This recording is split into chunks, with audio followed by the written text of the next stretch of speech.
Right, well, good afternoon, everybody, and thank you for attending this interview with my guest and I this afternoon. And this is the very first video that we're doing for Great Expectations, and it's been specially timed to coincide with Women's Month in South Africa. And I think the topic being the female career is pretty topical for us in South Africa, given that this is Women's Month. And it's also a passion of mine to talk about this, and I know a passion of my guests too.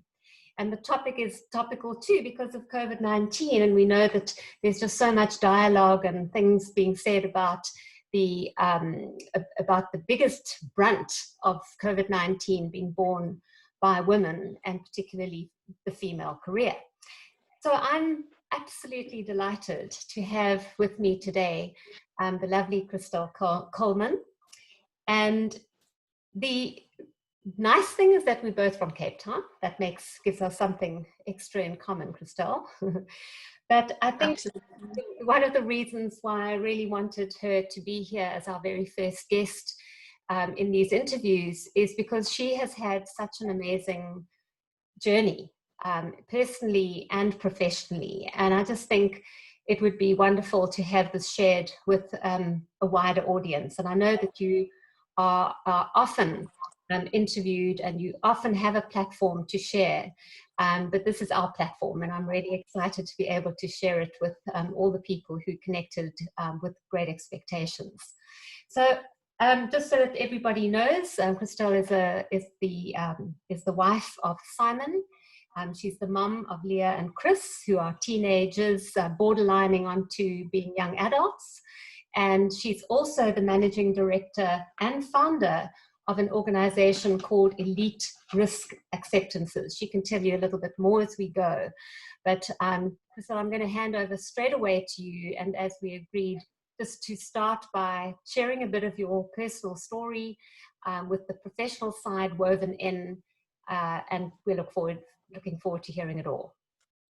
Oh, wow. Thank you, Mel. And I'm so absolutely honored to be on your very first inaugural show. So it makes me extremely happy. English is also not my first language, so please excuse me if I stumble over some of the words. But I would like to start with a bit of a story, if I may.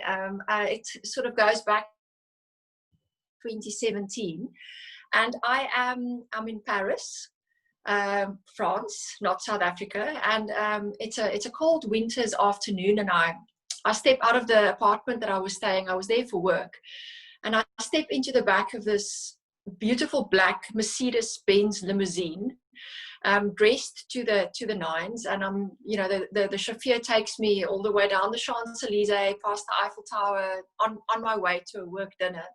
And as I'm driving down the Champs-Elysees, I keep on thinking, how did Clippy from Philippi make it here? Now, for some of your overseas listeners, Philippi is a very poor area in Cape Town, and my nickname used to be Clippy. It's actually an Afrikaans short version for hard-headed. My dad used to call me hard-headed when I was a child.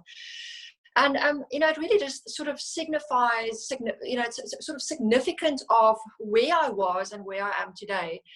And what makes this so very interesting is the reason why I was in Paris. I was working for an organization called Europe Assistance, which is a French company. At the time, I was the only female CEO out of 35 countries around the world. And, just an incredible journey of my career. And I think the thing that I want to point out this afternoon is the fact that I didn't have a degree. I managed to get to that place in my career without a formal education. I mean, of course, I had my school career, but I was always a hustler. I started working very early on in life. I figured out that if you've got a product to sell and you can present it and position it in a certain way, you will achieve success. And so from those sort of very humble beginnings on the dusty roads of Philippi, on the Cape Flats, to where I am today, I've managed to do it through really, through hard work. And I work in an industry that's still today a male dominated. It's not a gender equal industry in South Africa. I think financial services all around the world is still a male dominated environment. I think I often wonder if they think women can't count, but that's just a silly joke on my part. But it's a challenging environment to be in. And yes, and I think that's what we need to chat about today.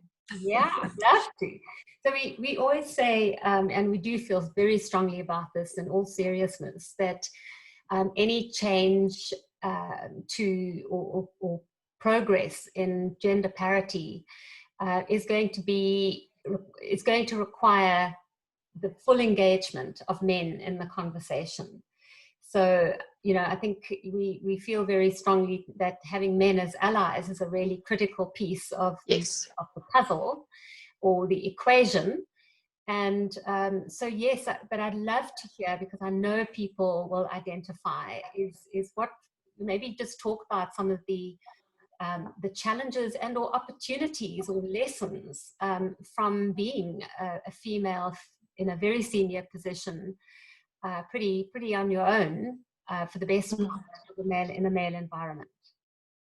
Actually, I'm so glad you mentioned that, because about yesterday it was Women's Day, or the day before in South Africa, and I do a lot of work on social media, and I was sort of trying to demonstrate my thinking around Women's Day and Women's Month in South Africa. And my favorite quote really is, it takes two wings to make a bird fly. It really is about having that balance in business and in life in order to achieve the best success there is.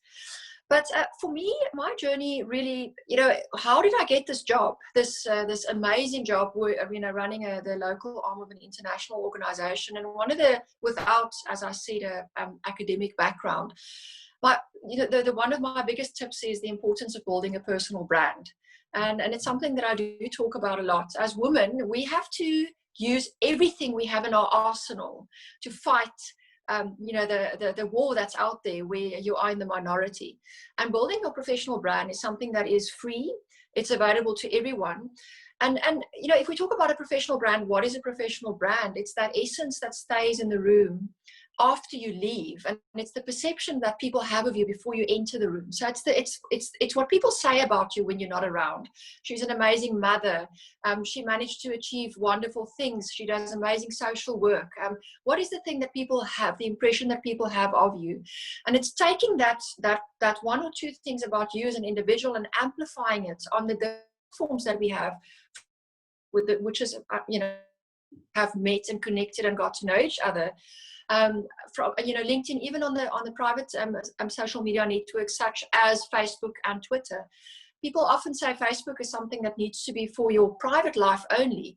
In today's world, where we've become so disconnected in person, and as a big result of COVID and the fact that we're in lockdown, we have to find ways of connecting with individuals. And one of the tricks that I have is whenever I'm going to meet someone in person, or I've just met them in person, I immediately connect with them on LinkedIn from a professional perspective, and also on Facebook, because I want to know about Mel's daughters. I want to know about her grandchildren. I want to know when she's been overseas, because the next time we meet up again, whether it is in the virtual world or not, I have something to discuss with you. And I think that's something that we as women have that makes us so powerful, is our ability to build connections, build networks, and strengthen the unity so that we can reach greater heights. Yeah. It's something that has worked extremely well for me, and I can't stress it enough how important the connecting aspect is of doing business. Yeah, great. And so getting back to the challenges that came about in the male-dominated environment, is there anything that sort of comes to mind specifically related to how you kind of engaged in conversation with male colleagues? Any lessons from the boardroom that you can share with? Absolutely. I mentioned to you earlier that I'm just busy writing a blog about my sort of perceptions of Women's Month, and so it's sort of 5 things that I learned from men during my career, and unfortunately at the moment we have time to think about things. So The first one that I wanted to share with you is this whole thing around some jokes are simply not funny. It actually happened to me. I'm not going to say when because I don't want to pinpoint the organization, but we had an executive leadership conference, and I was on my way to the conference. I really took care of, I always take, a lot of time to dress appropriately, make sure that I'm right for the occasion. I arrived in the room. I took a specific seat because I was trying to avoid one individual. And lo and behold, he decided to come and sit right next to me. And he said to me, he said to the whole room, I've decided to sit next to Christelle because I want to see when the aircon is too cold. And I felt like the earth opened up. I was so shocked and so ashamed. And instead of taking him on, I laughed because everyone else around me laughed. It was mostly men as well. And a lesson that I learned recently was what you have to do is when someone tells you, an inappropriate that borders on harassment, is to not to laugh, but to keep quiet and to say, I don't catch the joke. Will you please explain it to me? And then out sexual harassers in a manner like that, and they have to go and actually explain what they meant. The funniness goes away and it becomes quite apparent that it's actually, abusive. Yeah. So for me, that was a lesson that I wanted to share with the audience today, is that some jokes are not funny, and it's important to not laugh at those jokes that make you feel super uncomfortable. And this is a message that you can share with your daughters, but also with your boys. I mean, we have to teach our boys to behave correctly. But even at 48, it was a lesson that I only learned recently, is don't laugh at jokes that are not funny. Isn't it funny? Funny probably isn't the word to use in this context, but yes, strange or fascinating that we do. Our natural instinct is to laugh. Our natural instinct is to kind of laugh it off. We're not actually laughing it off. We're feeling it deeply, and it's an embarrassment amongst other horrible feelings of being demeaned in many ways. Yes. That it's so much easier for us almost to, I guess we kind of almost shocked out of speech. We just can't believe somebody is being so but hysterical. Yeah. And I think what happened in that instance, and I think what he was trying to do, and this is what we have to remember, he was trying to put me in my place. He did it on purpose. He was trying to remind me that I'm just a woman that's an object that shouldn't really have a voice in this place. I'm going to put you where you belong.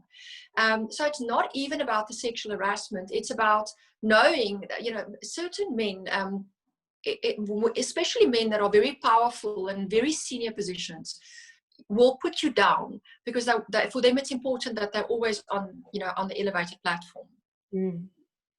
And I think I agree with you. I think you're right that fortunately I think those kind of characters are exceptions to the rule. I really do hope they are, but the fact that they still are getting away with this kind of behavior is just it's crazy in this day and age, and I think you're right. I think this is where our own sense of what's right and wrong and what's fair, not fair, should actually come out through our voices. We need to speak up, and in the moment, actually, as you have suggested.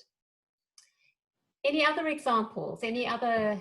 Yes, you were just when you were talking now, it reminds me of the whole discussion around age, and the fact that for women, age is not just a number. That was something else that I wanted to share with you, because in my, again, from a very personal perspective, and I've decided to be quite personal today because it makes the story interesting. So, let's have the conversation. So I live in South Africa. In South Africa, we have a huge problem with violence against women. That's another main topic that I saw in the 2020 Women's Month in South Africa, is gender-based violence. And I'm unfortunately a rape survivor. I was raped when I was 11 years old. And it happened in a family kind of setup, like it often happens for women in South Africa and girls in South Africa. And one of the things that I remember so clearly about that time is that my abuser said to me, you know, remember to contact me or call me when you're 18. And this only came back to me quite a few years after the incidents actually happened, because I always thought maybe he didn't know that I was so young at the time. And that sort of came back to me, and I remembered that he actually knew at the time I was too young for what was going, you know, obviously it was completely inappropriate. There was nothing about this that could be, that you could actually, you know, justify in any way. But in any event, so I was, you know, I was sort of reminded at the time that I was even too young for, you know, this terrible thing that happened to me. And then throughout my career, it was always a case of age always came into the conversation. I was too young to run a company at the age of 25 because, you know, young women are, you know, that's unusual for young women. And now, as I'm approaching 50, I'm starting to get the other side of the coin, which is I'm starting to become too old for certain things. And it feels like I sort of passed the, you know, where was I the actual age where I was supposed to be? And it sort of, it really makes me think about the fact that so many challenges women have to deal with in our lives, the struggles that we have to deal with.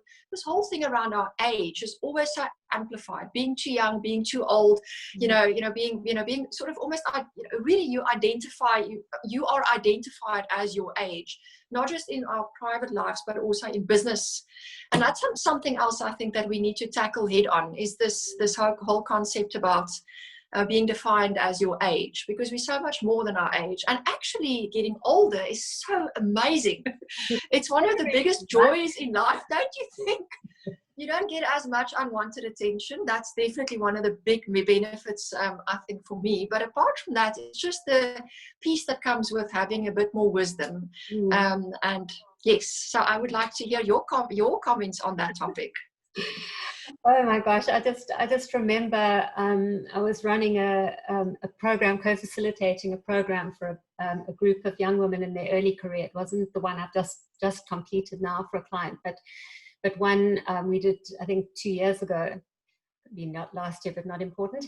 And somebody asked, so what would be not just a lesson, but what advice would you give to us as sort of young women? And I'd say, well, if I would have to give myself advice in my earlier career, I would say, don't worry so much about what people think. Stop worrying about what people think. Yes. But at this age, I mean, I'm 64, and at this age and stage of my career, it is exceptionally liberating. You get away with so much more.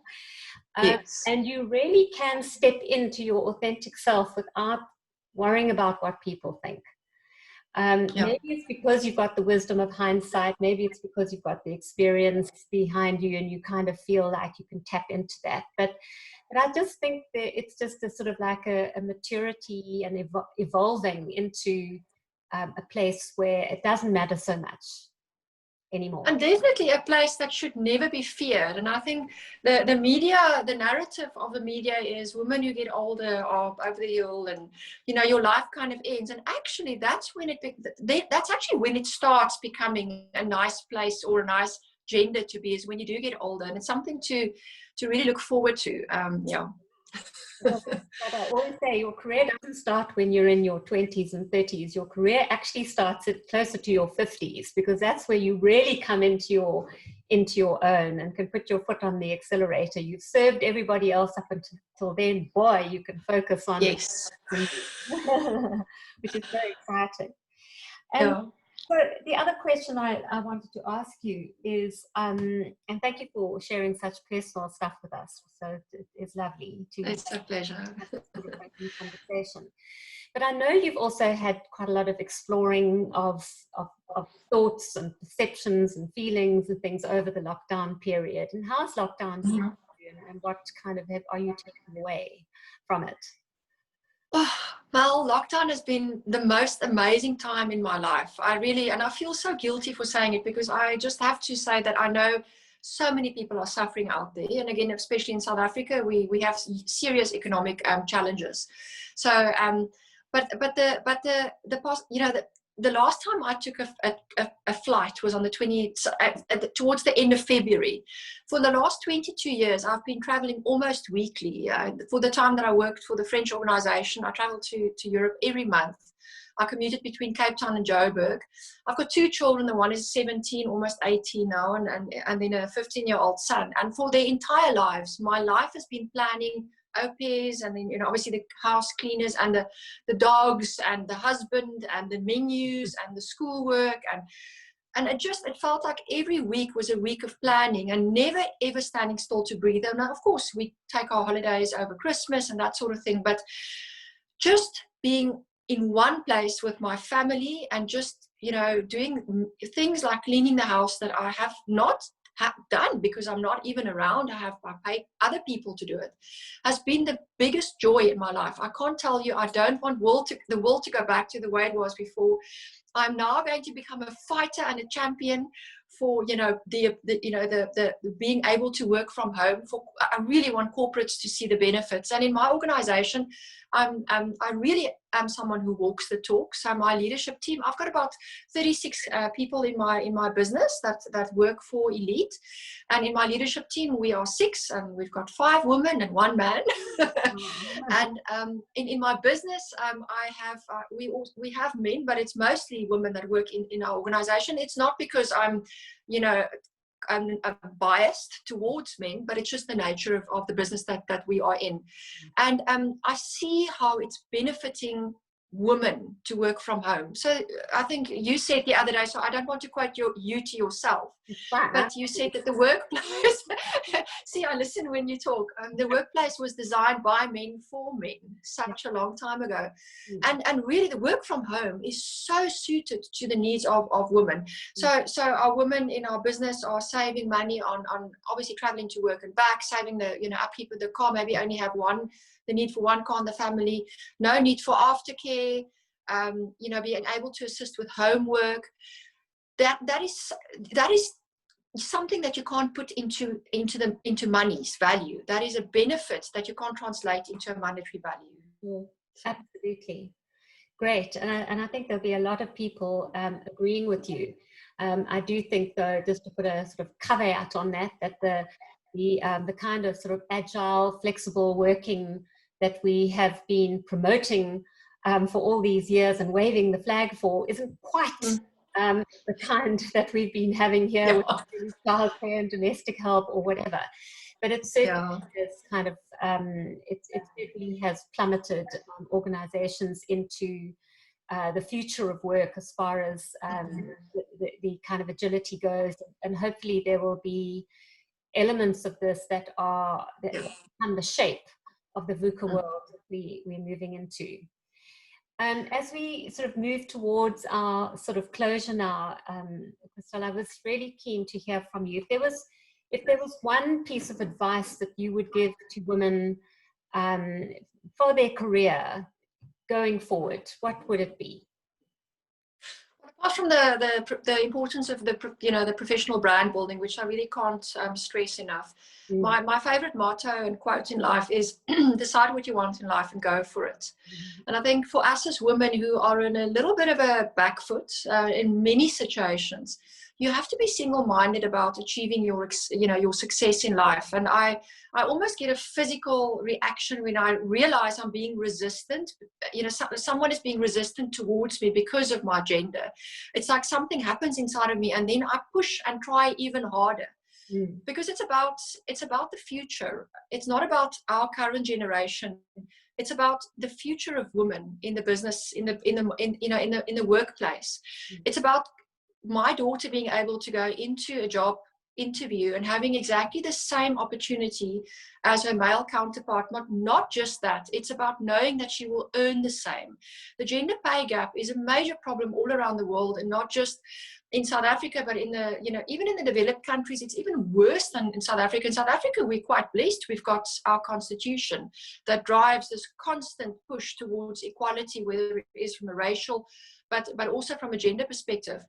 And for me, that's the dream that I'm working for, is that we work towards a workplace where, irrespective of your gender, you will get the same opportunity. Irrespective of your race, you will get the same opportunity, and you will be paid the same. And that's my piece of advice that I would like to leave your listeners with, is it's worth fighting for, and it's worth really, really pushing hard for. But if you don't have a plan, and if you don't have an end goal or somewhere that you want to end up, you can't create that roadmap. So you need to decide what it is that you want in your life, and then you just have to go for it. Great. And I think in giving us that piece of advice, it also sort of covered a question that I wanted to ask earlier, and didn't my brain moved in a different direction, which was, how intentional do you think we should be about our careers and about moving them forward? And I think that's exactly what you just answered now, is that we need to have the idea of what we want to go for, and really be intentional and strategic in how we move our careers forward and take charge of them, which I guess is will bring courage and action and everything else into the equation. So yes, and I want to, I'd like to leave one last quote, and it's interesting because I have a young generation like you have of daughters in the house.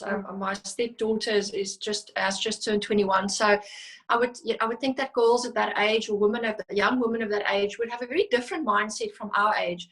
But still, the old habits are persisting. And the other piece of advice that I would like to leave our listeners with is that a man is not a plan. Because even in today's time, I hear the girls talk about one day when they get married, and it doesn't work like that. A man is not a plan in relationships. A man is not a plan in the workplace. That realization that your success is dependent on you and your actions is what makes us stronger. And that enough is that you have to go out there and fight for it, and you will achieve independence and success. That's great. I think the key there is independence, personally, professionally, and financially, which is critical for us too. And I think that's a great place to end the interview. Unfortunately, Christelle, it's just been so easy talking to you. And this is, I mentioned just before we started, Christelle, that there's no editing that's happening with this. Editing is in our future. It's not in our present with these interviews. So we're going into this thing, warts and all. It's going to be published, warts and all.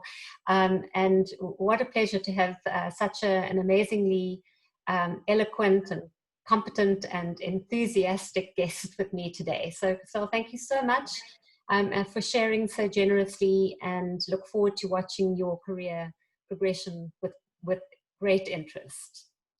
Thank you. For the rest of 2020. Same to you. Okay. Bye for now. Bye.